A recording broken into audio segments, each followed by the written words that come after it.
వాక్య ధ్యానంలోకి మనము ప్రవేశించడము. ఒక లేఖన భాగం మనము చదువుకుందాము. కృత నిబంధన గ్రంథములో యోహాను సువార్త 21వ అధ్యాయము. యోహాను సువార్త 21వ అధ్యాయము మొదటి వచనము చదువుతున్నాను. దయచేసి గమనించాల్సిందిగా మనం చేస్తున్నాం. యోహాను సువార్త 21వ అధ్యాయము మొదటి వచనము. అటు తరువాత యేసు తిబెరియా సముద్ర తీరమున శిష్యులకు మరలా తన్ను ప్రత్యక్షపరచుకున్నాను. ఆయన తన్ను ప్రత్యక్షపరచుకున్న విధం ఏదనగా, దేవుడు తన పరిశుద్ధ వాక్యమును మన వినికిడిలో దీవించుగాక. ప్రార్థన చేసుకుందాము. ఈ వాక్య భాగమును ప్రభు చేతికి అప్పగించుదాము. శ్రేష్టమైన సందేశము దేవుడు ఈ పునరుత్థాన రోజున మనకు అనుగ్రహించనై ఉన్నాడు కనుక ప్రార్థన చేద్దాం. స్తోత్రము నాయనా, స్తోత్రము స్తోత్రము స్తోత్రమయ్యా. ప్రేమ కలిగిన మా తండ్రి, దయ కలిగిన మా ప్రభువా, పరిశుద్ధుడా, సర్వశక్తిమంతుడా, సర్వాధికారి, నిన్న నేడు యుగ యుగములు ఏకరీతిగా ఉన్న అత్యంత పరిశుద్ధుడా, నీ పరిశుద్ధమైన అద్వితీయ నామమునకు స్తుతి స్తోత్రములు చెల్లించున్నావు స్వామి. నీతి స్వరూపుడమైన తండ్రి, నీ ప్రియకుమారుడైన యేసు క్రీస్తు నుండి ఇచ్చిన శ్రేష్టమైన నీ రక్షణను బట్టి నీకు స్తుతి కలుగును గాక. నా ప్రభువ, ఈ ఆరాధనను బట్టి మీకు వందనములు, ఈ సమయమును బట్టి మీకు వందనములు, నీ నిబంధన బలను బట్టి మీకు వందనములు, నీవు మాకిచ్చిన పరిశుద్ధ గ్రంథమును బట్టి నీకు వందనములు. ఇదిగో చదువుకునిన ఈ లేఖన భాగమును నీ చేతులకు అప్పచెప్పుకొస్తున్నాము. నీవు మాట్లాడు దేవుడు కనుక మాతో మాట్లాడమని మనవి చేస్తున్నామయ్యా. నీవు మాట్లాడుతున్నప్పుడు నా గొప్ప దేవ, ఒక మనవి నీకు సమర్పిస్తున్నామయ్యా. నీవు సర్వ జ్ఞానము కలిగిన వాడవు, సర్వాధికారము కలిగిన దేవుడవు నా ప్రభువ, సర్వశక్తిమంతుడైన దేవుడు కనుక నీవు నేరుగా నీ శక్తి చేత, నీ అధికారము చేత, నీ జ్ఞానము చేత మాతో మాట్లాడితే పామరులమైన మేము తాడుకున్న జాలము గనక మా పైన కనికరపడి మా జ్ఞాన గ్రహింపు స్థాయిని అధికము చేయమని నీ సన్నిధిలో ఉన్న ప్రతి చెవి, ప్రతి హృదయము, ప్రతి నేత్రము నజరేయుడైన యేసుక్రీస్తు శక్తి కలిగిన, అధికారము కలిగిన నామమున తెరవబడును గాక. హల్లెలూయా. నీకు స్తోత్రములు స్తోత్రములు స్తుతులు చెల్లించున్నాము స్వామి.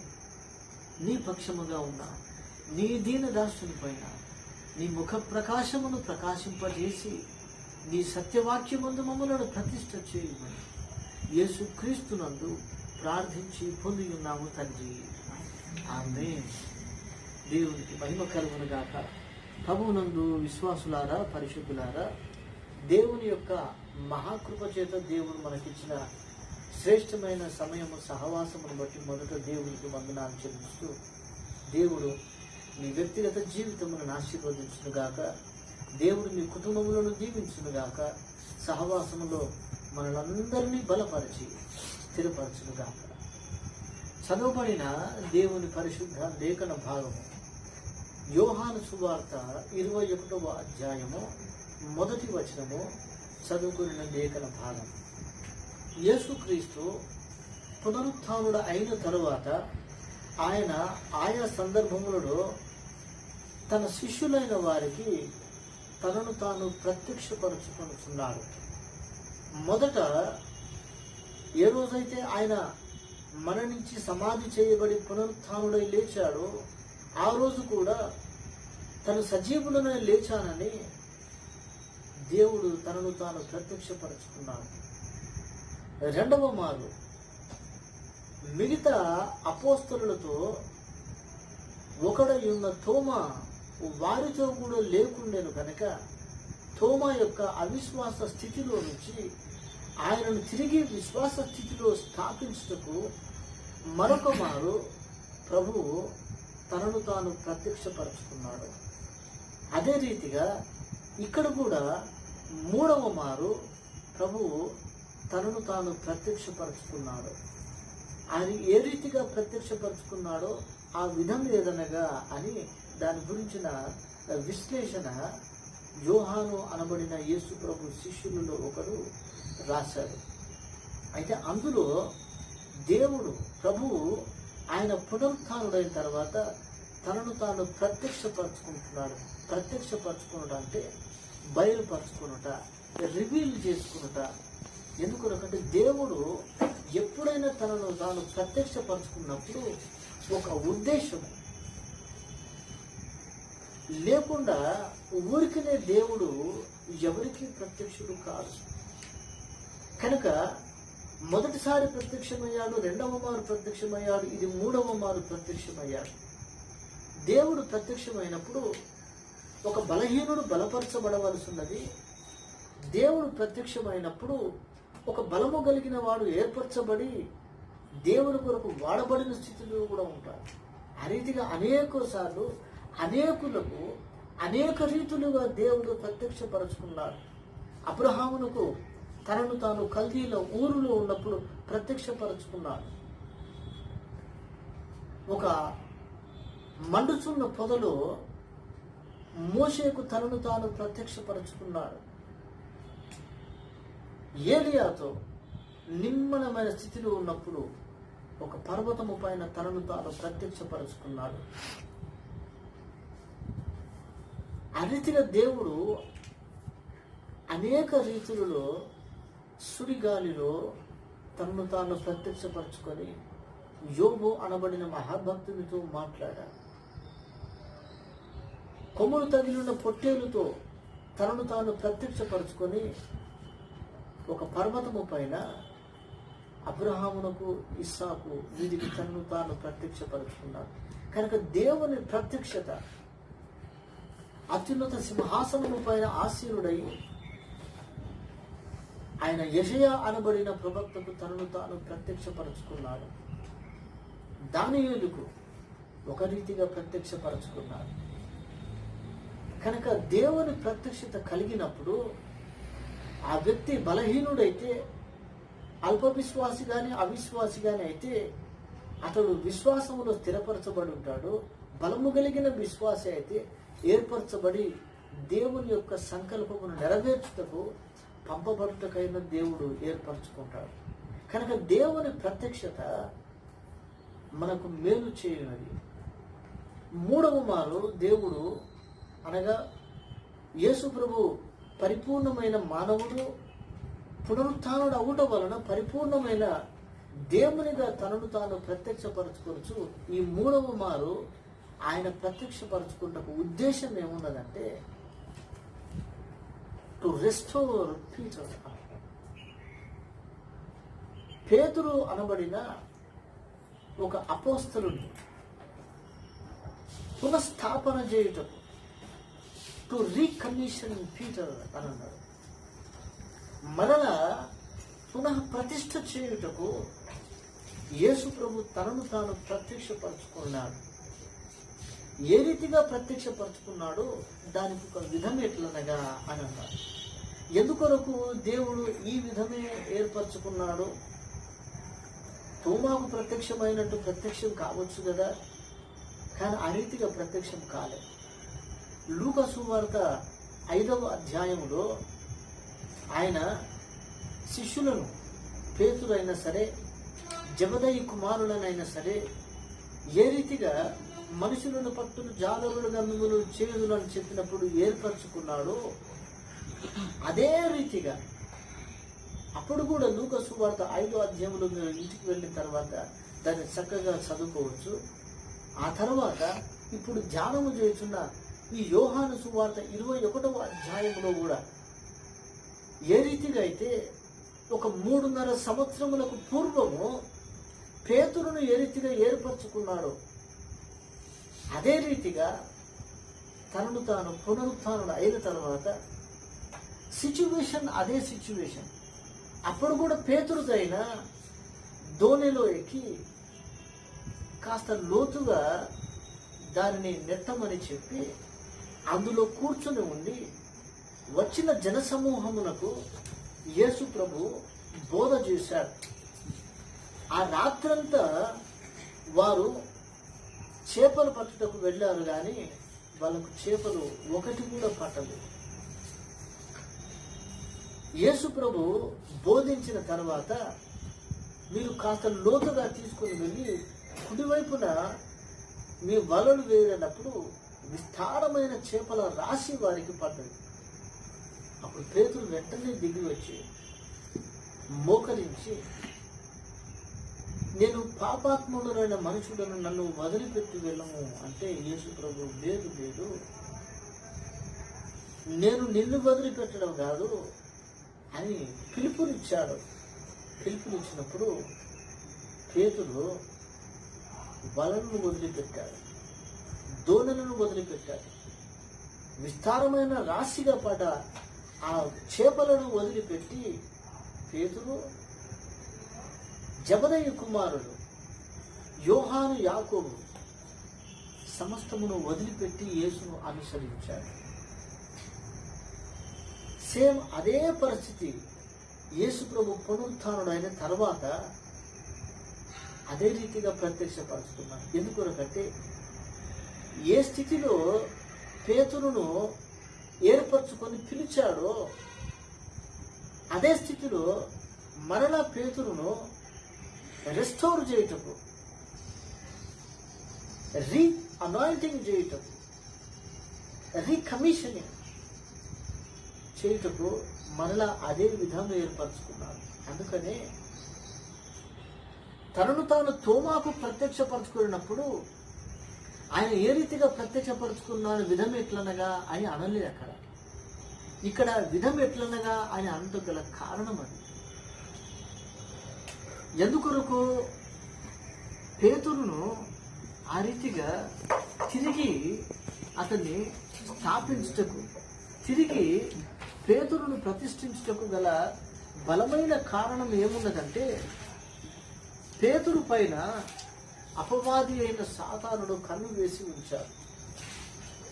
ఎందుకొరకు ఆయా సందర్భములలో యేసు ప్రభు కొన్ని ప్రశ్నలు వేసినప్పుడు వాటన్నిటికీ తండ్రి ప్రత్యక్షపరచబడినప్పుడు దేవుని కుమారుడమైన క్రీస్తువు నీవు అని మాట్లాడిన పేతురు,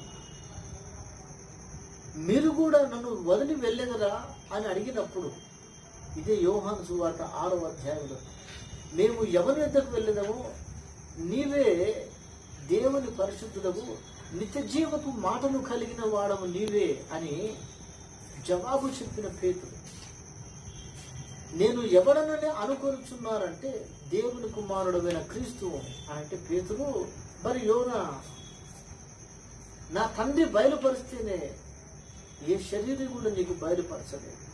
యేసు ప్రభువును శరీరధారి అయి యేసు నామధారుడైన ఆయనను దేవుని కుమారుడైన క్రీస్తు అని ఒక వ్యక్తి గుర్తుపట్టవాలనంటే అది తండ్రి బయలుపరిస్తేనే తప్ప ఆ కాలంలో గుర్తించగలిగిన శక్తి ఎవరికి లేదు.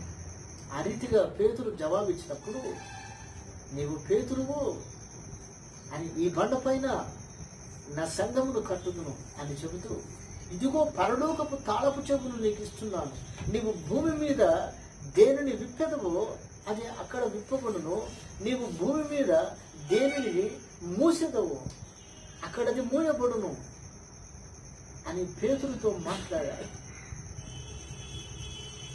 పేతురు అనుభవం వేరు మిగతా శిష్యుల అనుభవంతో పోలిస్తే.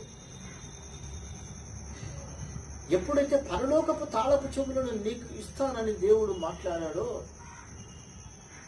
దానిని బట్టి ద రోల్ ఆఫ్ పీటర్, పేతురు యొక్క సంఘ స్థాపనలో, ఆది సంఘములో పేతురు మిగతా అపోస్తలులందరికీ కానీ విశ్వాసులైన వారందరికీ కానీ ఆయన దేవుని వలన పెద్దగా ఏర్పరచబడి స్థాపించబడనై ఉన్నాడు.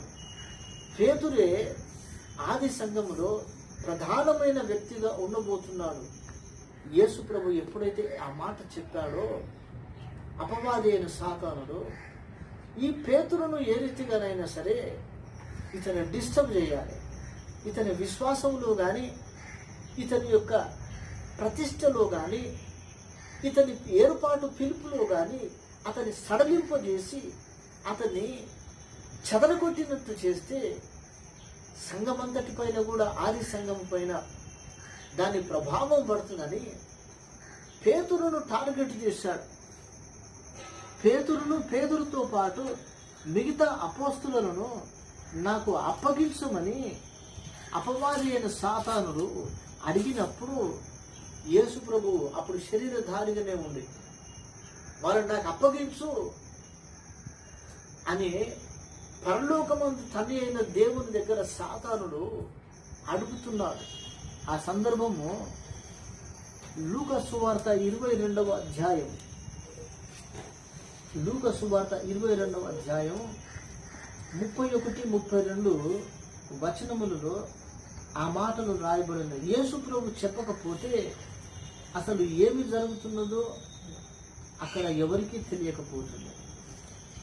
లూకా సువార్త 22వ అధ్యాయం 31-32 వచనములలో, సీమోను సీమోను, ఇదిగో సాతాను మిమ్మును పట్టి గోధుమల వల్లే జల్లించుటకు మిమ్మును కోరుకొనను గాని దేవుని దగ్గర కోరుకుంటున్నాడు. వీళ్ళను నాకు అప్పగించు. ఈ పేతురును, ఏర్పరచబడిన యేసు ప్రభు అపోస్తులను వీళ్ళని నాకు అప్పగించమని వాడు కోరుకుంటున్నాడు. ఎవరు? అపవాది అయిన సాతానుడు. ఎవరి దగ్గర? పరలోకమందు తండ్రి అయిన దేవుని దగ్గర నాకు వీళ్ళని అప్పగించు. ఎందుకంటే యేసు ప్రభు యొక్క ఆయన నిర్గమ సమయము, అంటే ఆయన శిలువ మరణము పొందు సమయం దగ్గర అవుతున్నది గనక శిష్యులను చెదరగొట్టాలి. శిష్యులందరూ కూడా పేతురు ఏ రీతిగా చెబుతాడో ఆ రీతిగా వినగలిగిన స్థితిలో ఉన్నారు కనుక పేతురును టార్గెట్ చేశాడు. పేతురుతో పాటు ఉన్న వారిని కూడా టార్గెట్ చేసి వీళ్ళను నాకు అప్పగించమని సాతానుడు కోరుకుంటున్నాడు. అప్పుడు ఆ విషయము శరీరధారి అయిన స్థితిలో ఉన్నా కానీ తన దైవత్వం యొక్క మహిమ స్థితిని బట్టి పరలోకములో జరుగుతున్న ప్రతి విషయము కూడా యేసు ప్రభువు గ్రహించగలడు. ఆయనకు తండ్రి ప్రతినిత్యము ప్రత్యక్షపరుస్తూనే ఉన్నాడు గనక మిమ్మల్ని కోరుకొనుచున్నాడు. కానీ 32లో యేసు ప్రభు మాట్లాడతారు, నీ నమ్మిక తప్పిపోకుండానట్లు నేను నీ కొరకు వేడుకుంటుని, నీ మనసు తిరిగిన తర్వాత నీ సహోదరులను స్థిరపరచుమని చెప్పాను. నేను నీ కొరకు వేడుకున్నాను పేతురు, నీకు అర్థమైతలేదు. నేను పరలోకపు తాళపు చెవులను నీకు ఇస్తాను. నీవు దేనిని మూసినా దేనిని తెరిచినా గాని అది పరలోకమందు తెరవబడి మూయబడుతుంది. ఇంత అధికారము నీకు ఇస్తున్నాను అని యేసు ప్రభువు మాట్లాడినప్పుడు, ఓహో, ఏర్పరచబడిన ఈ 12 మంది అపోస్తలులలో గాని స్థాపించనైన దేవుని సంఘంలో గాని ఈయననే ప్రధానమైన వ్యక్తిగా ఉంటాడు. అందుకొనకని పేతురును టార్గెట్ చేసి గోధుమను జల్లించినట్లు జల్లించుటకు వారిని నాకు అప్పగించమని అపవాది అయిన సాతానుడు కోరుకున్నాడు. అది మనుషులకు ఎవరికీ తెలియదు.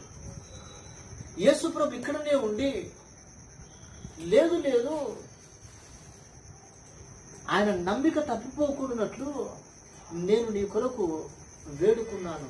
యేసు ప్రభు ఎప్పుడు వేడుకున్నాడో ఆ విషయం ఆయన చెబితే తప్ప పేతురుకు తెలియదు. పేతురుకే కాదు, ఈ భూమి మీద ఏ మనుషులకు కూడా తెలియదు. ఆ రీతిగా తెలవాలంటే అతడు సాక్షాత్తు దేవుడై ఉండాలి, లేకపోతే దేవుని వలన ప్రత్యక్షపరచబడిన దేవుని ప్రవక్తనైనా ఉండాలి. సామాన్యులైన ఎవరికీ తెలియబడి. అందుకని పేతురు అపవాది అయిన సాతాను చేత టార్గెట్ చేయబడినాడు.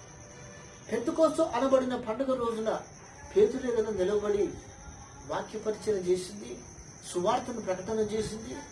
ఇంచుమించు 120 మంది పురుషులు వారితో పాటు స్త్రీలు ఉన్నప్పుడు అందరిలో నిలబడి మాట్లాడేది పేతురే. పేతురు ఒక ప్రధానమైన వ్యక్తిగా ఉన్నాడు, భవిష్యత్తులో ఉండబోతున్నాడు. ఎప్పుడు? పరిశుద్ధాత్మ శక్తి చేత సంఘము స్థాపించబడినప్పుడు. అందుకనే పేతురును టార్గెట్ చేశాడు అపవాది అయిన సాతానుడు. ఈ పేతురును నాకు అప్పగించు, ఈయనతో పాటు మిగతా వాళ్ళు ఉంటాయి, ఈయనలో భ్రమపరచో బలహీనపరచో, ఈయన పిలుపులో కానీ ఈయన ప్రతిష్టలో కానీ ఈయనను స్థానభ్రంశము చెందిస్తే మిగతా వాళ్ళు కూడా చెదిరిపోతారు అని అపవాది అయిన సాతానుడు కోరుకున్నాడు. అది ఎవరికీ తెలియదు. పేతురునే కాదు, ఈ రోజుల్లో కూడా ఏర్పరచబడిన సంఘ పెద్దలు కానీ స్త్రీల పెద్దలు కానీ పరిచర్యకు పిలువబడి ఏర్పరచబడిన సేవకులు కానీ చాలామంది అర్థమవుతలేదు. ఇది సంఘంలో ఒక హోదాలో పాస్టర్ అంటే అందరూ నాకు సలాం కొడతారు, అందరూ నేను చెప్పినట్టు వింటారు, నాకు పైసలు ఇస్తారు, నేను ఎక్కడ పోయినా శ్రేష్టమైన భోజనం పెడతారు, నాకు ఎక్కడ పోయినా మహాగౌరవం ఇస్తాను అనుకుంటున్నాను. కానీ అలాంటి వారిని సాతానుడు టార్గెట్ చేస్తాడని తెలియదు. ఈ వాక్యం అర్థం కాదు. అందుకే కొంతకాలము మహా గొప్పగా పరిచయం చేసిన సేవకులలో చాలామంది తిరిగి పతనమైపోవడానికి గల కారణం ఏంటంటే, ఓహో ఈయనను టార్గెట్ చేస్తే మిగతా వాళ్ళందరూ కూడా చెదిరిపోతారు. గొర్రెల కాపరి పట్టబడును కొట్టబడినప్పుడు గొర్రెలు చెదిరిపోవునని యేసు ప్రభువును గురించిన విషయం ఆ గెత్సెమనీ తోటలో ఏమి జరిగినదో ఆ రీతిగానే కనుక చాలా మంది సంఘ పెద్దలుగా ఉండటకు వేరే మన దగ్గర అది లేదు కానీ వేరే దగ్గర కమిటీలు వేసి ప్రెసిడెంట్లని సెక్రటరీని ట్రెజరీని పెడితే దాని కొరకు ఎంత భయంకరంగా సంఘంలో పోటీలు జరుగుతాయి. వాళ్ళకి అర్థమవుతలేదు. అలాంటి వాళ్ళను నువ్వు నిలబడితే నువ్వు టార్గెట్ చేయబడతావు. నువ్వు పెద్దవైనా, నువ్వు సేవకునిగా ఏర్పరచబడిన సేవకునివైనా అది తెలియక చాలామంది సంవత్సరం 2 సంవత్సరాలు 10 సంవత్సరాలు 20 సంవత్సరాలు పరిచర్య చేసి ఇక వీని ఈ రీతిగా ఉంచితే వీడు ఇంకా బలమైన పరిచర్య చేస్తారని సాతానుడు టార్గెట్ చేస్తాడు. అందుకే కొన్నిసార్లు సేవకులు పడిపోయిన సేవకులు మనకు అప్పుడప్పుడు కనిపిస్తుంటారు. అయ్యో ఎంత మంచి పరిచర్య చేసి ఎట్లా పడిపోయినాడే. ఉన్నారు కొంతమంది మన చుట్టుపక్కల ప్రదేశాలలో గ్రామాలలో కూడా మంచి సేవ చేసింది, మంచి పేరు ఉంది, అతను చెప్పుకోవడానికి ఉండవలసినంత ఉన్నది, చాలా మంచి, ఏదో కొన్ని అట్లా చివరికి ఎందుకో ఇట్లా బలహీనుడు అయిపోయాడు. ఎందుకు ఒక సేవకుని టార్గెట్ చేయాలంటే 3 టార్గెట్లు. ఒకటి ధనము, రెండవది మద్యము, మూడవది స్త్రీ విషయం. ఈ 3 విషయాలలో 3 W's: women, wine and wealth. పాస్టర్లను టార్గెట్ చేసింది సాతానుడు ఈ 3. చాలా మంది పడిపోయిన వాళ్ళు ఉన్నారు. నాకు పేర్లు చెప్పబట్టి చెప్పగలను కానీ సందర్భం కాదు, మంచిది కాదు, వాళ్ళ పైన ఉన్న అభిప్రాయం బలహీనపడుతుందని చెబుతలేదు. సాతానుడు అట్లా పేతురును టార్గెట్ చేశాడు. ఎందుకంటే ఆది సంఘములో పేతురు ఒక బలమైన పాత్ర, దేవుని అభిషేకం చేత. ఎందుకంటే ఆయన ఏ రీతిగా చెబుతాడో మిగతా అపోస్తలులు సంఘమును నడిపించగలిగిన స్థితిలో. అందుకని పేతురుతో అన్నాడు, నా గొర్రె పిల్లలను మేపుము, నువ్వు కాయమని. ఆ తర్వాత మనం చాలాసార్లు నేర్చుకున్నాం కదా. పేతురు, నువ్వు వీరికంటే ఎక్కువ నన్ను ప్రేమిస్తున్నావా అంటే, అవును ప్రభువా ప్రేమిస్తున్నాను 3 సార్లు అడిగారు. దైవికమైన ప్రేమ అని దేవుడు మాట్లాడుతుంటే స్నేహపూరితమైన ప్రేమతో అని పేతురు మాట్లాడుతున్నాడు. గొర్రె పిల్లలను నువ్వు మేపుము, నీవు కాయము. 21వ అధ్యాయము అదే యోహాను సువార్త 15వ వచనం నుంచి గమనిస్తూ ఉంటాను. ఎందుకొరకు చెబుతున్నాడు? పేతురు ఒక్కడనే కాసేది గొర్రెలను. మిగతా 12 మంది అపోస్తలుల్లో ఎవరితో ఈ మాట మాట్లాడలేదే? యోహాను ఎందుకనలే? ఆ యోహాను సువార్త 21వ అధ్యాయంలో ఉన్న 7గురిలో యోహాను కూడా ఉన్నాడు. యోహాను, మరి నువ్వు కూడా నా గొర్రె పిల్లలను మేపును కాయమని ఎందుకు చెప్పలే? పేతురు ఒక ప్రత్యేకమైన స్థానంలో ఉంచాడు. ఆ స్థాన స్థితిలో నుంచి కోల్పోతున్నప్పుడు తన పిలుపు, తన ప్రతిష్ట, ఈ 2 విషయములలో పేతురు బలహీనమవుతున్నప్పుడు పేతురును తిరిగి రెస్టోర్ చేయుటకు, పేతురును తిరిగి రీఅనాయింటింగ్, రీకమిషనింగ్ ద పీటర్. అందుకని యేసు ప్రభు, పునరుత్థానుడైన ప్రభు తనను తాను ప్రత్యక్షపరచుకున్నాడు. ఆ రీతిగా ప్రత్యక్షపరచుకొని, ఇదిగో ఎప్పుడైతే 3.5 సంవత్సరముల క్రితం రాత్రంతా వలలు వేశారు కానీ చేపలు పడలేదు. ఉదయమున ఇదిగో మీరు కుడివైపున వేయండి చేపలు పట్టునన్నప్పుడు విస్తారమైన రాశి 3.5 సంవత్సరముల క్రితం ఏ రీతిగా పట్టినో అదే రీతిగా రాత్రంతా వీళ్ళు 21వ అధ్యాయం యోహాను సువార్తలో 7 ఉన్నారు. అందులో అపోస్తలుడు కాని నతానియేలు అనటానికి కూడా ఉన్నాడు. వీళ్ళందరూ చేపలు పట్టకు వెళ్ళారు, రాత్రంతా వేశారు. సేమ్ అదే మాదిరి ఒక చేప కూడా పడలేదు. యేసు ప్రభు ధనిని నిలిచి మాట్లాడుతున్నారు. వాళ్ళు ప్రభువును గుర్తించలే. పిల్లలారా, తినుటకు మీ దగ్గర ఏమైనా ఆహారం, భోజనం ఉన్నదా? ఎందుకొరకు పిల్లలారా అని సంబోధించాడు? పిల్లలారంటే వాళ్ళందరూ ఏమన్నా సండే స్కూల్ పిల్లలా?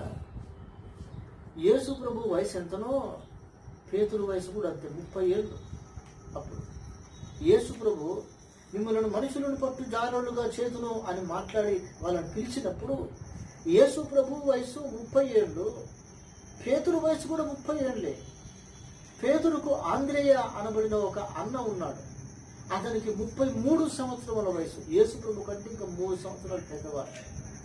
అందరికంటే తక్కువ వయసు కలిగిన వాడు ఈ సువార్త రాసిన యోహానే. ఇంచుమించు 26, 27, 28 సంవత్సరముల వయసు కలిగిన యవనస్తులు. అందరూ 30, ఆ 30 పైన ఉన్నవారే. మరి వాళ్ళను యేసు ప్రభు పిల్లలారా అంటాడు. పిల్లలారా అంటే వాళ్ళ వయసు తెలియక కాదు. యేసు ప్రభు వాళ్ళకంటే చాలా పెద్ద వయసు ఉన్నది, వీళ్ళు చాలా చిన్న పిల్లలు అన్నట్టు కాదు అర్థం. ఆధ్యాత్మిక జీవితంలో పిలుపు ప్రతిష్ట విషయంలో వారి యొక్క విశ్వాస స్థాయిలో పసితనము కలిగిన స్థితిలో ఉన్నారు. అందుకే పిల్లలారా, మీ దగ్గర తినుటకు భోజనం, ఆహారం ఏమైనా ఉన్నదా అని అడిగారు. కొన్నిసార్లు పిల్లలారా అని సంబోధించుటకు గల కారణం అదే. యేసు ప్రభు ఇక్కడ పిల్లలారా అని సంబోధించినప్పుడు యోహాను కూడా ఉన్నాడు. ఆయనకు తెలుసు ప్రభు పిల్లలారా అని సంబోధిస్తే మమ్మల్ని పిల్లలారా అంటావు ప్రభువా, మాకు పెళ్ళిళ్ళు అయిపోయి దాదాపు 30 సంవత్సరాలు దాటినాయి, మేము చిన్నపిల్లలం కాదు ప్రభువా, ఆ మాత్రం నీకు తెలియదు కాదు. యోహాను రాసిన మొదటి పత్రికలో 2వ అధ్యాయములో 14వ వచనములో యేసు ప్రభు వాళ్ళను ఉద్దేశించి ఏ మాట అయితే ప్రస్తావించాడో, ఇదిగో యోహాను అప్పుడు పిల్లలారా అని అన్నప్పుడు ఆయన కూడా ఆ 7 ఒకటిగా ఉన్నాడు. పిల్లలారా అంటే వయసును బట్టి కాదు కానీ ఆధ్యాత్మిక స్థితిని బట్టి పిల్లలారా అని ప్రభు మనం పిలిచాడని వాళ్ళకి అర్థమైంది. అందుకే మమ్మల్ని పిల్లలు అంటే ఏంటి సార్ అని అనలే. కనుక ఆధ్యాత్మిక స్థితిలో పసితన స్థితిలో ఉన్నప్పుడు వాళ్ళని పిల్లారా అని సంబోధించడము వాక్యానుసారముగా న్యాయమే. అప్పుడు వాళ్ళు పరిపూర్ణమైన స్థితిలో లేరు. పేతురును పునఃస్థాపన చేయటకు వచ్చినాడు గనక ఒక పసితనపు స్థితిలోనే యేసు ప్రభు వాళ్ళందరూ చూస్తున్నాడు గనక పిల్లలారా అని సంబోధించాడు. యోహాను రాసిన మొదటి పత్రిక 2వ అధ్యాయము 14వ వచనంలో రాయిచున్నాడు. ఈ యోహాను రాయిస్తున్నాడు ఏమన్నాడు? చిన్న పిల్లలారా, మీరు తండ్రిని ఎరిగి ఉన్నారు గనక మీకు రాయిచున్నాను అని మాట్లాడారు. చిన్నపిల్లలారా అని అంటారు. ఎంత విచిత్రమైన మాట మాట్లాడారు. ఇంకా మీరు గమనించినప్పుడు 2వ అధ్యాయం మొదటి వచనంలోనే అంటున్నాడు, నా చిన్నపిల్లలారా, మీరు పాపము చేయకుండాటకై ఈ సంగతులు మీకు రాయిచున్నాడు. ఎవడైనాను పాపము చేసినట్టుగా నీతిమంతుడైన యేసుక్రీస్తు అను ఉత్తరవాది తండ్రి యుద్ధ మనకున్నాడు. చిన్నపిల్లలారా, నా చిన్నపిల్లలారా, మీరు తండ్రిని ఎరిగి ఉన్నారు, మీరు పాపము చేయకూడదు. ఇవన్నీ మాటలు రాస్తున్నారు. చిన్నపిల్లలారా అంటే ఇక్కడ సండే స్కూల్ పిల్లలని కాదు అర్థం.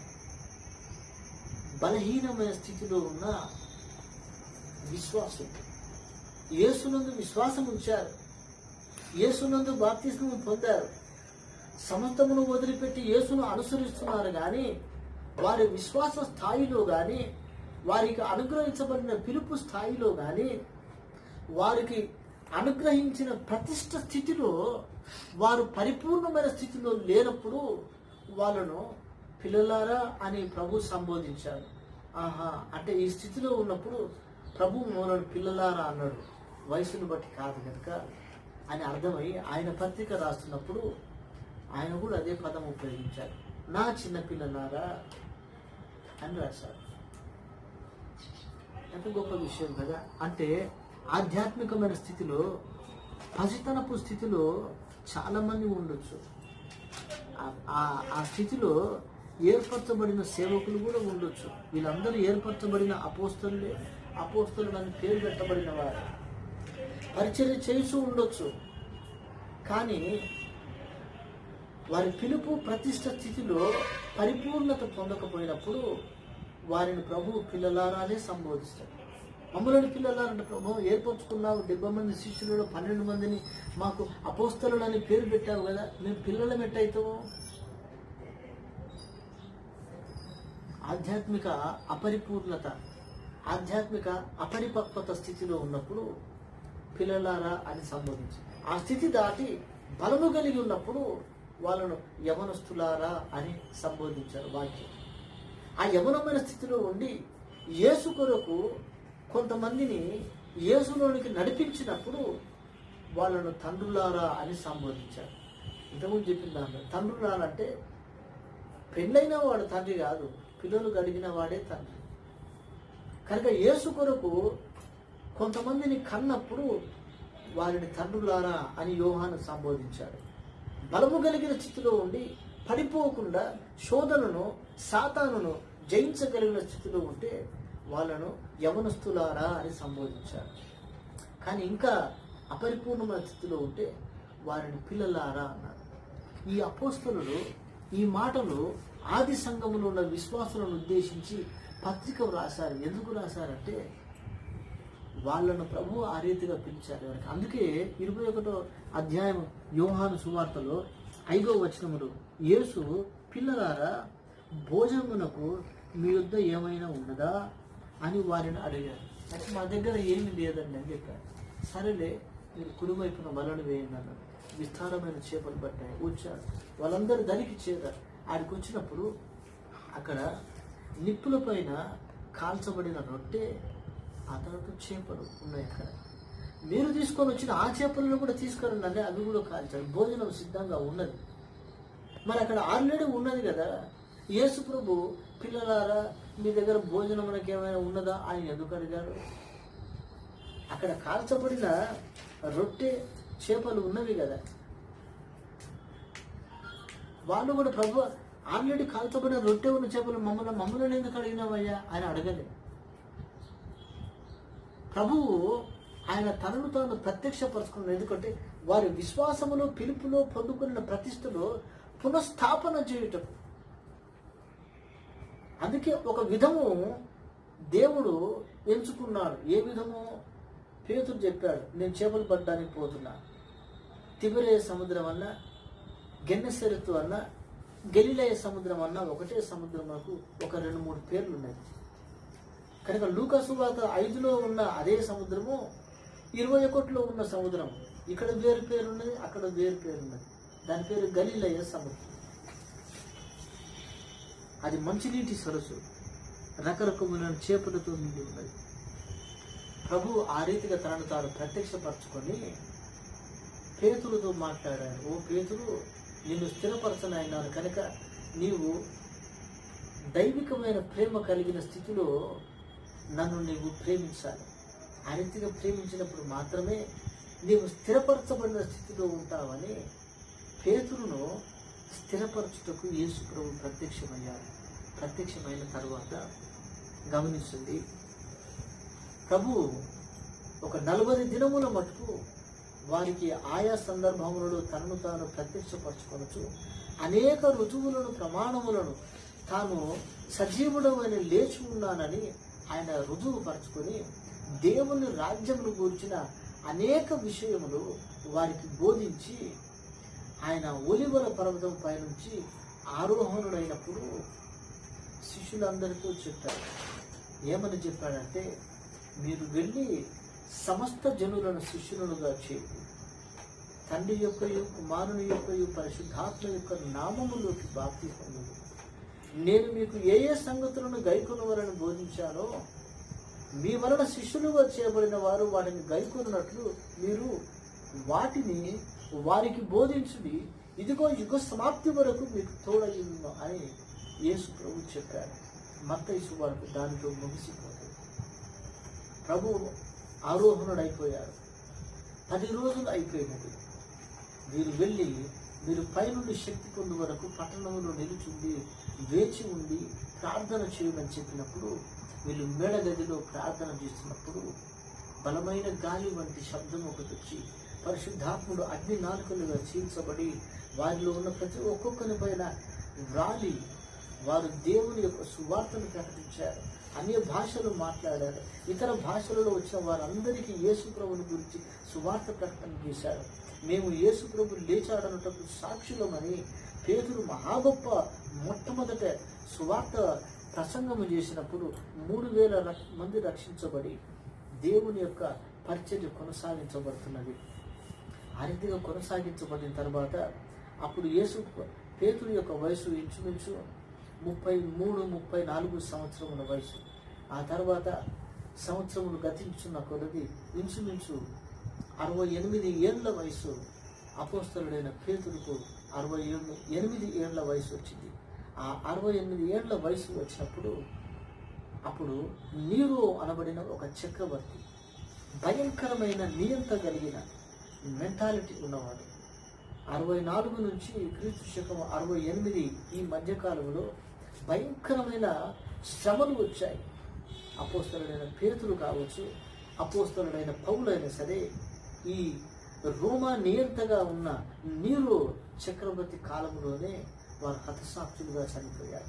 ఆ రీతిగా నీరో చక్రవర్తి సర్వసాధారణంగా ప్రపంచమంతటికి తెలుసు. రోమా పట్టణమును ఆయననే తగులబెట్టాడు. ఎందుకంటే రోమా పట్టణము విశాలపరచాలనుకున్నాడు. విశాలపరిచి అంటే అక్కడ రోడ్లు కానీ ఇండ్లు కానీ చిన్న చిన్న సందులుగా ఉన్నప్పుడు దానిని విశాలపరచాలంటే ఏం చేయాలి అని అనుకుని తనే రోము పట్టణమును తగలబెట్టాడు. ఆ తర్వాత విశాలమైన రోడ్లు వేసి ఆ రీతిగా చేయాలన్న విషయం. అప్పటికే యూదులలో కానీ మిగతా వారిలో కానీ యేసు ప్రభు దేవుని సంఘం అన్నప్పుడు ఒక విధమైన అసహ్యమైన అవగాహన, ద్వేషపూరితమైన అవగాహన కలిగి ఉండే. యూదులు వ్యతిరేకమైన స్థితిలో ఉండే కనుక అది అదనుగా తీసుకొని ఆయననే ఆ నీరో అనబడిన ఆ చక్రవర్తి రోమా పట్టణంలో తగలబెట్టాడు. తగలబెట్టి ఏం చేస్తున్నాడంటే వాయిలుని వేసుకుంటూ ఉన్నాడు. వాయిలుని వేసుకుంటూ ఉన్నాడు. అంటే నాకేం తెలియదు అని చెప్పడానికి, అంటే లీగల్గా తనను తాను రాయి. మరి ఎవరు తగలబెట్టారు? ఏమో నేను వాయిలు వేసుకుంటున్నా, ఎప్పుడు మాత్రం తగలబడి ఏమైనా నాకేం తెలుసు అని ఈ పట్టణమును తగలబెట్టిన వారు అప్పుడున్న క్రైస్తవ సంఘమే అని ఆ నింద సంఘము మీద వేశారు. యేసు ప్రభు చెప్పారు కదా, నా నామము నిమిత్తము జనులు మిమ్మల్ని నిందించి హింసించి అబద్ధముగా చెడ్డమాటల పలుకున్నప్పుడు, అది నీరో చక్రవర్తి కాలంలో ఒక చెయ్యని తప్పుకు ఆ చక్రవర్తి దేవుని సంఘమైన క్రైస్తవుల పైన వీరే ఈ పట్టణమును తగులబెట్టారని నేరము ఒక అపవాది మోపారు. దాన్ని బట్టి దేవుని సంఘం అంటే ఇంకా భయంకరమైన వ్యతిరేకత వచ్చింది. ఆ రీతిగా చేస్తారు. అప్పుడే కాదు, అంత్యకాలములో ఇలాంటి నియంత్రణ అనబడిన వారు చాలామంది ఇప్పుడు కూడా ప్రపంచంలో ఉండే. ఒకప్పుడు హిట్లర్ నుంచి మొదలుకుంటే ఇప్పటి వరకు అనేకులు నియంత్రణలు ఉన్నారు దేశంలో పరిపాలన చేస్తున్న వారు. వారందరి మెంటాలిటీ ఒకటే, నియంత మెంటాలిటీ, సటనిక్ మెంటాలిటీ. అది దేవుని యొక్క, ఎందుకంటే దేవుడు నియంత కాదు, దేవుడు ఎన్నడూ డిక్టేటర్ కాదు. కనుక డిక్టేటర్ నేను చెప్పినట్టు చేయాలి, చెప్పకపోతే సంపుతా అన్న తత్వం కలిగిన వాడు అపవాది అయిన సాతానుడే.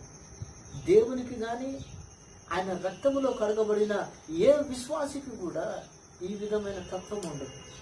నియంత తత్వము, నేను చెప్పినట్టు చేయకపోతే, వినకపోతే వారిని చంపేస్తానన్న ఈ నియంత ధోరణి, అపవాది అయిన సాతాను తత్వము, వాని తత్వ బోధలో నుంచి వచ్చింది.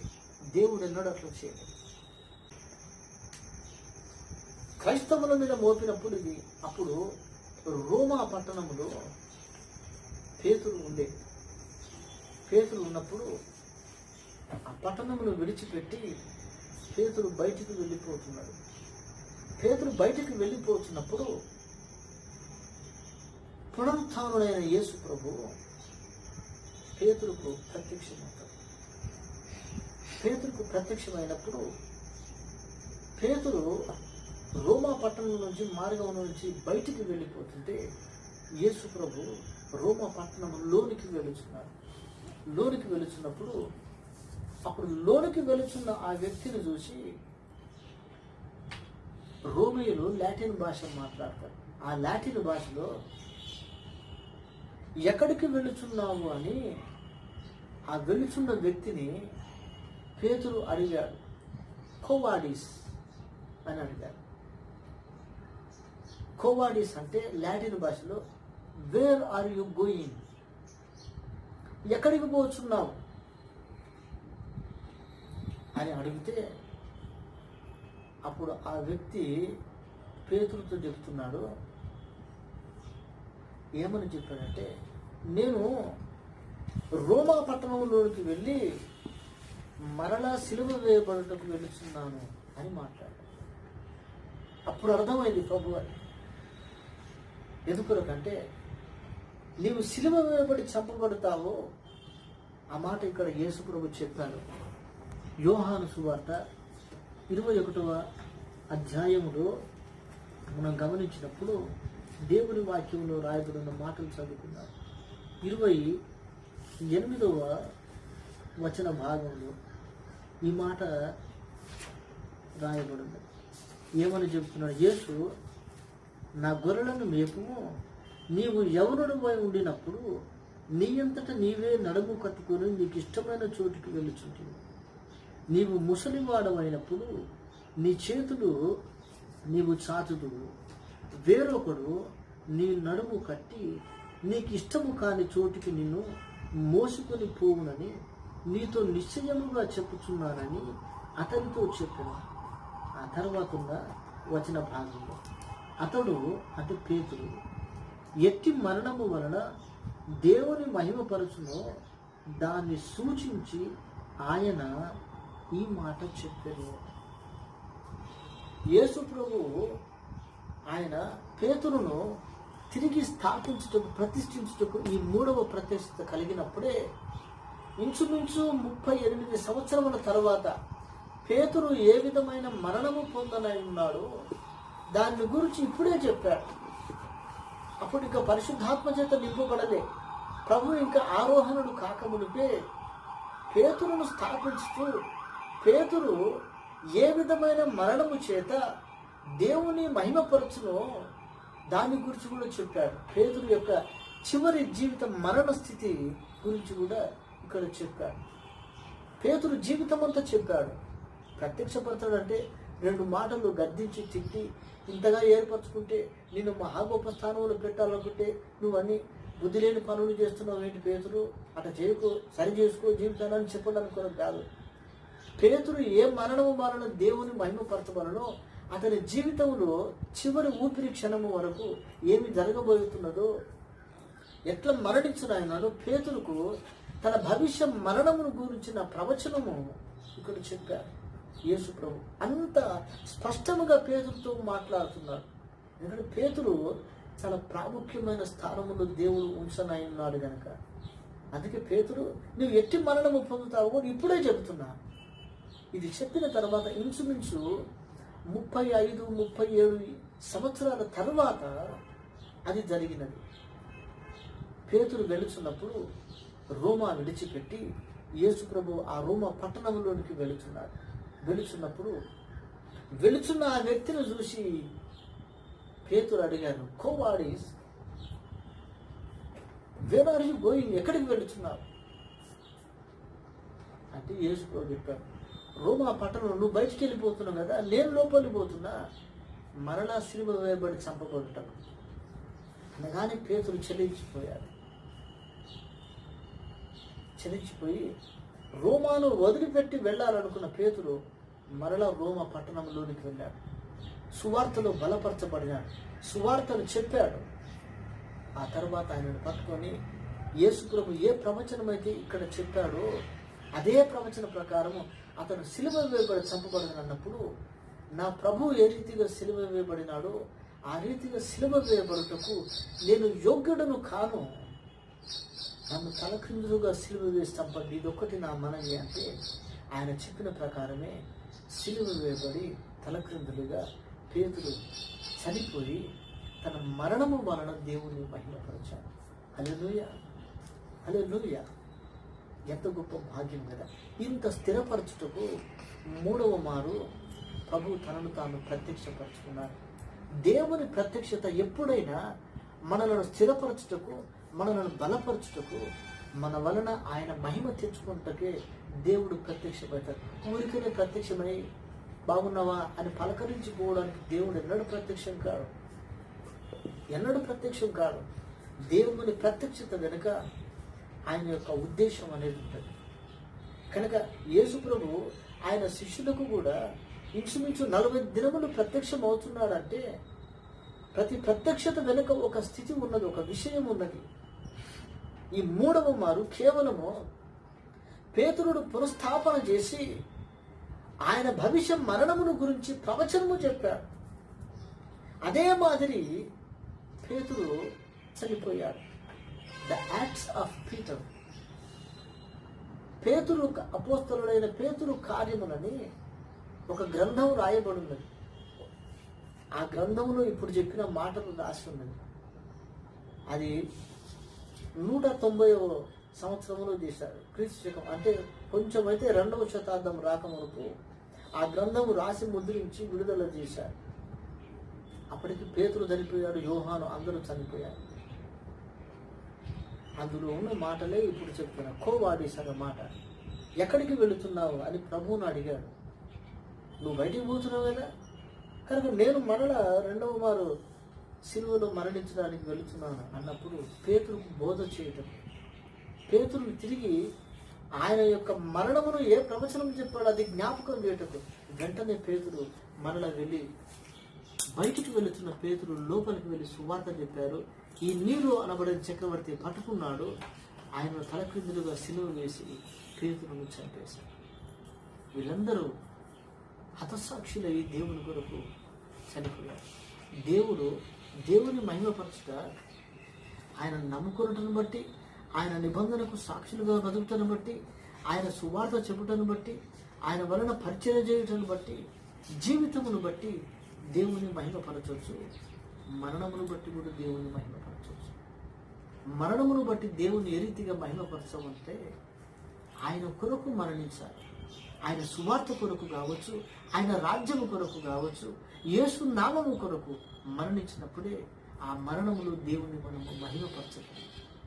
లాజరు చనిపోయినప్పుడు కూడా యేసు ప్రభు ఇదే మాట్లాడాడు కదా, మనుష్య కుమారుడు మహిమపరచబడుటకే ఈ రోగం వచ్చినది, మరణం కొరకు వచ్చింది కాదన్న విధముగా మహిమపరచబడ్డాడు. కొన్నిసార్లు తెలియక ఈ అపోస్తలుల ప్రతి ఒక్క అపోస్తలుని మరణము వలన దేవుడు మహిమపరచబడ్డాడు. క్రైస్తవ జీవితంలో అందుకే గొప్పది. నా మరణము నా దేవుని మహిమపరచున్నదైతే ఆ మరణమును నేను స్వీకరిస్తాను, ఆ మరణమును నేను ఆహ్వానిస్తాను. అందుకే పేతురు వెనుక తిరిగి రోమా పట్టణంలో పోయి దేవుని కొరకు సిలువలో తలక్రిందులుగా సిలువ వేయబడి తన ప్రాణం ముగిశాడు. యేసు ప్రభు ఇక్కడ స్థాపించాడు. కేవలము పేతురును సరిచేసి బోధ చేయటం కాదు, అతని చివరి మరణ స్థితి వలన మహిమపరచబడేది కూడా పేతురుకు తెలియజేశాడు. ఎంత గొప్ప దేవుడు కదా. అందుకని దేవుని వలన పిలువబడినప్పుడు, నిబంధన వలన ఏర్పరచబడినప్పుడు, పిలుపును బట్టి ఏర్పరచబడినప్పుడు తప్పనిసరిగా మన యొక్క పిలుపు ఏ రీతిగా ఉన్నదో మన మరణము వలన మహిమపరచబడే స్థితి కూడా ఆ రీతిగానే ఉంటుంది. దేవుడు ఆ రీతిగా బయలుపరుస్తాడు. దావీదు మహాభక్తుడు, నా యొక్క అంత్య దశ, నా చివరి దశ, నా మరణ స్థితి ఏ రీతిగా ఉంటుందో నా మరణం నాకు తెలియజేయమని చెప్పాడు. దావీదుకు దేవుడు తెలియజేశాడు. తల్లి గర్భంలో రూపించబడకే పిండమునై ఉండగానే నీ కన్నులు నన్ను చూసిన 139వ కీర్తనలో ఆయనకు తల్లి గర్భంలో పిండమున ఉన్న స్థితిని మొదలుకుంటే ఆయన చివరి స్థితి కూడా దేవుడు దావీదుకు తెలియజేశాడు. నువ్వు ముసలివాడవైనప్పుడు నీ పితరుల యొద్దకు చేర్చబడదువు అని అబ్రహాముతో దేవుడు చెప్పాడు. వాళ్ళందరికీ వారి ప్రస్తుత స్థితి, భవిష్య స్థితి, వారి మరణము వల్ల మహిమపరచబడే స్థితి కూడా వాళ్ళకు తెలుసు. మన స్థాయి ఇంకా అంత స్థాయికి లేవు. నీవు నా వలన రేపు చనిపోతావు అంటే ఈ రోజే గదగదలాడుతుంటాడు క్రైస్తవుడు. నేను చనిపోతాను, ఇంకో కొన్ని రోజులు ఉంటే బాగుంటుంది ప్రభువా. అందుకే ఈ మహాభక్తుడు బ్రతికినా క్రీస్తే, చనిపోయినా క్రీస్తే, చావైతే నాకు లాభమే. పౌలు, పేతురు ఇలాంటి మహాభక్తులు వీళ్ళందరూ. ఈరోజు దేవుడు మనతో కూడా మనలను మన స్థితిలో, నిబంధన స్థితి కావచ్చు, ఏర్పరచబడిన స్థితి కావచ్చు, సంఘములో నీవు పరిచర్య కొరకు పిలువబడిన స్థితి అయినా కావచ్చు, నీ స్థితిలో నిన్ను పునఃస్థాపన చేయుటకు, పునః ప్రతిష్ఠ చేయుటకు కొన్నిసార్లు దేవుడు మనకు ప్రత్యక్షమవుతాడు. ఆ రీతిగా దేవుడు మనకు ప్రత్యక్షమైనప్పుడు ఆ ప్రత్యక్షతలో దేవుడు మనకు ఏమి చెప్పనై ఉన్నాడో దానిని మనం విని గ్రహించి దాన్ని పాటించాలి. ఒకసారి యేసును నమ్మిన తర్వాత మనల వెనుకకు మనం ఎన్నడూ చూడకూడదు.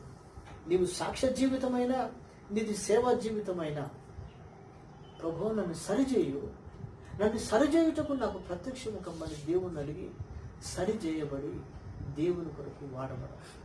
హల్లెలూయా, హల్లెలూయా. ప్రార్థన చేద్దాం దేవుని సన్నిధిలో. ఈ వాక్యమును దేవుడు దీవించినట్లు, ఒకవేళ పేతురు ఏ రీతిగా మొదటి స్థితిని తిరిగి ఇక్కడ కలిగి ఉన్నప్పుడు యేసయ్య ప్రత్యక్షమయ్యాడో, నీవు యేసును నమ్మినప్పుడు, నీ పాపమును నీవు ఒప్పుకున్నప్పుడు, ఒకవేళ ఏర్పరచబడినప్పుడు, సంఘములో కానీ పరిచర్యకు పిలువబడినప్పుడు, చెబుతున్న నేనైనా సరే, మనము ఏ పరిశుద్ధమైన బలము కలిగిన ఒక కమిట్మెంట్, ఒక సాక్ష్యము కలిగి ఉన్నామో అందులో బలహీనపరచబడితే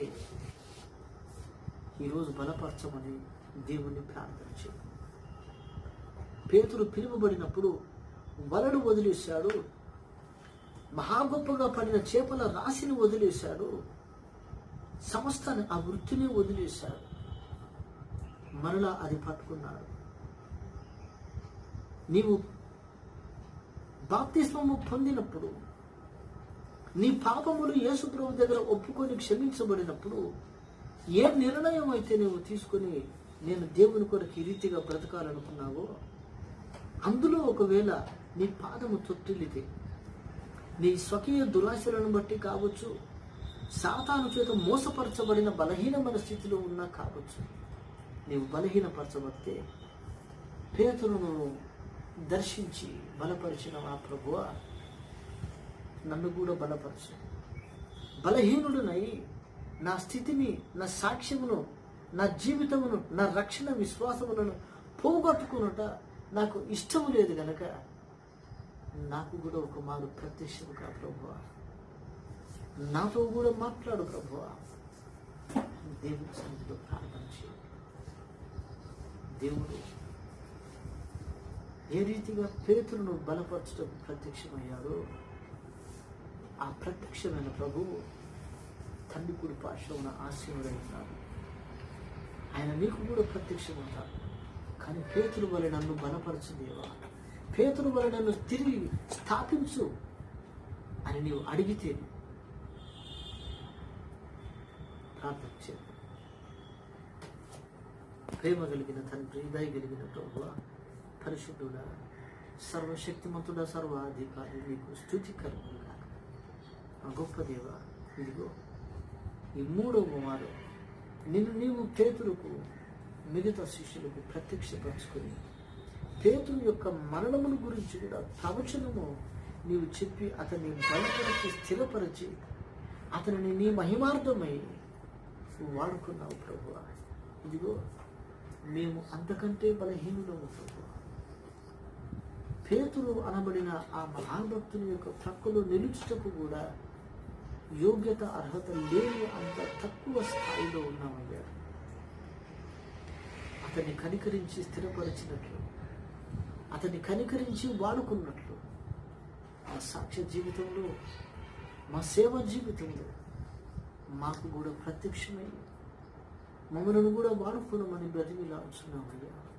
మమ్మల్ని కూడా స్థిరపరిచి బలపరచమని, మా వలన మేము బ్రతికున్నప్పుడైనా, మేము మృతి చెందినప్పుడైనా నీకు చెందవలసిన మహిమను మా వలన పొందుకొనుమని మీ సన్నిధిలో ప్రార్థన చేస్తున్నాను.